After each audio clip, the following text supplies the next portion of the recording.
Good afternoon, blessed people. Ang topic last Sunday sa church namin is overcoming your present challenges. May pinagdadaanan ka ba? Pero bago yun mga kapatid, tanggapin po natin ang Panginoong Jesucristo na ating tagapagligtas para po tayo magkaroon ng buhay na walang hanggan. Dito po sa Philippians 3:20, for our citizenship is in heaven, from which we also eagerly wait for the Savior, the Lord Jesus Christ. So, kapag tinanggap po natin ang Panginoong Jesucristo, tayo po ay magiging bagong nilalang. Sa 2 Corinthians 5:17, sinabi yan. And then, magiging citizen na po tayo ng heaven. Tayo po ay anak na po ng Lord. Hindi po lahat ng tao ay anak ng Lord. Ang anak lang po ng Lord ay yung mga taong tatanggap sa Panginoong Jesucristo na pumunta dito ang Lord Jesus para i-save tayo, i-redeem tayo, at mahalin tayo. Dito po sa James 1 verse 5. My brethren, count it all joy when you fall into various trials, knowing that the testing of your faith produces patience. But let patience have its perfect work, that you may be perfect and complete, lacking nothing. Alam niyo po, madali ang faith pag maganda ang nangyayari. Pero ang test po at ang trials ay nakakatulong para mas lalo kang mag-deep pa sa Word of God. Kasi may tinuturo pa sa'yo ang Lord, especially sa patient. Kasi, alam niyo po, ang puso natin is very deceitful. Lolokohin tayo nito. Napakaganda na i-lay down natin ito sa Kanya. Kaya nga sa Galatians 2 verse 20, sinabi na, I am crucified in Christ. It's no longer I live, but Christ live in me. And the flesh now I live by faith in the Son of God who loved me and give Himself for me. Ibig sabihin, inilay down mo ang flesh mo sa Lord. Kasi napakadelikado po ng puso natin. Napakadelikadong ibigay sa iyo ang kapangyarihan ng Diyos, pero hindi mo siya kayang i-handle. Kaya may tinatawag pong process. Even si Joseph, dinala siya sa pit, nakulong siya, pinrocess siya. Alam niya, pinakita sa kanya ang vision na magiging king siya ng second of command of Egypt, pero hindi pinakita ng Lord sa kanya na marami siyang pagdadaanan. Ganun po talaga, marami tayong pagdadaanan, pero alam mo, ang joy doon, yung kasama mo ang Lord. Every time na nahihirapan ako, Lord, nahihirapan ako. Alam mo yung sa Garden of Gethsemane na sinabi ni Jesus na, tanggalin mo to. Ganun ako madalas. Lord, tanggalin mo to. Ayoko nito. Ayoko nang nararamdaman ko. But alam mo, laging tinuturo ng Lord, overcomer ka. Kaya mo yan kasi kasama mo. Yun na lang yung joy. Yun yung hindi mawawala sa puso mo na, oo nga, kasama ko nga si Lord. Sinabi niya sa salita niya na, here in this world, there's a lot of tribulation, but take your heart, I overcome the world.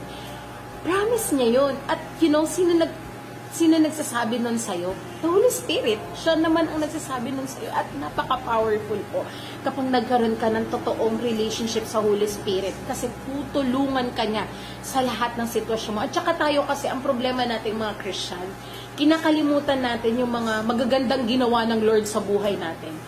Masaya tayo, yes, answer prayer tayo. Pero kapag hindi na tayo answer prayer, malungkot na tayo. Bakit ganun? Pero alam mo, tinuturuan lang tayo ng Lord na dito nga sa Santiago 1 verse 4 sa Tagalog para mas deeper pa. Mga kapatid, magalak kayo kapag kayo dumaranas ng iba't ibang uri ng pagsubok. Ang mahirap yun May pagsubok ka pero magalak. Dapat nyong malaman na nagiging matatag ang inyong pananampalataya sa pamamagitan ng mga pagsubok. Nandun na yon. At dapat kayong magpakatatag hanggang wakas upang kayo'y maging ganap at walang pagkukulang.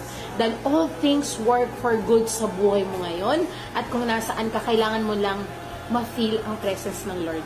Feeling ko talaga yung presence ng Lord ang kulang sa buhay mo. Kasi alam mo, kahit madami kang pera, bakit may mga mayayaman nagpapakamatay? Kasi merong void sa puso nila na hindi nila makita yung pagmamahal ng Lord sa buhay nila. Si Jesus lang ang kailangan nila. Kaya nga sa The Lord is my shepherd, I shall lack nothing. Ito yung devotion ko nung nakaraang week. So ipapakita ko sa inyo, inano ko lahat ng version sa kanya. Napakaganda, iba-ibang version Dito sinabi, the Lord is my shepherd, I lack nothing. Sa NIV. Sa NLT, the Lord is my shepherd, I have all that I need. Ibig sabihin pala, lahat ay nasa'yo na pag nasa'yo si Jesus. Tapos dito, sa GNT version, the Lord is my shepherd, I have everything I need. Lahat ng kailangan mo nasa'yo na. Dito sa God Words Translation, the Lord is my shepherd, I am never in need. Wala ka ng iba pang kailangan kundi si Jesus lang. Pero ito, napakaganda sa NIRV version. The Lord is my shepherd. He gives me everything I need. Ibig sabihin, you are not lack, you are whole. Dito sa Wind and Wave of Jesus, so nagpakain ng maraming pagkain si Jesus sa tao dahil nag-talk siya ng Word of God nun. So nakita ng mga disciple na nagpadami si Jesus ng pagkain nun, yung isda at bread. Pero dito, tinas sila ng Lord. Sa verse 36 sa Mark, on the same day, when evening had come, he said to them, "Let us cross over the other side." Now then, they have left the multitude. They took him along in the boat, as he has the other little boats also with him. And a great windstorm arose, and waves beat into the boat, so that was already filling. But he was in the stern, asleep on a pillow, and they awoke him and said to him, "Teacher, do you not care about we are perishing?" Sabi niya. Then he arose and rebuked the wind. Nirebuke ni Jesus ang wind. And said to the sea, "Peace, be still." And the wind ceased and there was a great calm. Nakita mo? Nagsalita ang Lord. Nirebuke niya lang ang wind. But he said to them, "Why are you so fearful? How it is that you have no faith?" Mind-blowing. Kasi alam mo, nung pinanood ko to sa The Chosen, nakita nila na dumami yung pagkain. Pero nung tinest na sila sa dagat, nag-failed sila. Ganon tayo mga Christian. Kinakalimutan natin ang kabutihan ng Lord. At kapag nagdadaan tayo ng trials, ito ang test sa atin. Na kung ano man ang mga test at trials sa buhay mo, pagdadaanan mo lang yan. Pero ang kasunod niyan ay ang promotion mo na. Ang kasunod niyan ay blessing mo na. But definitely, you know, the joy of the Lord na samahan ka lang niya, yun talaga yung totoong blessing. Kaya maraming salamat po. Whoever calls on the name of the Lord will be saved. Thank you everyone. God bless.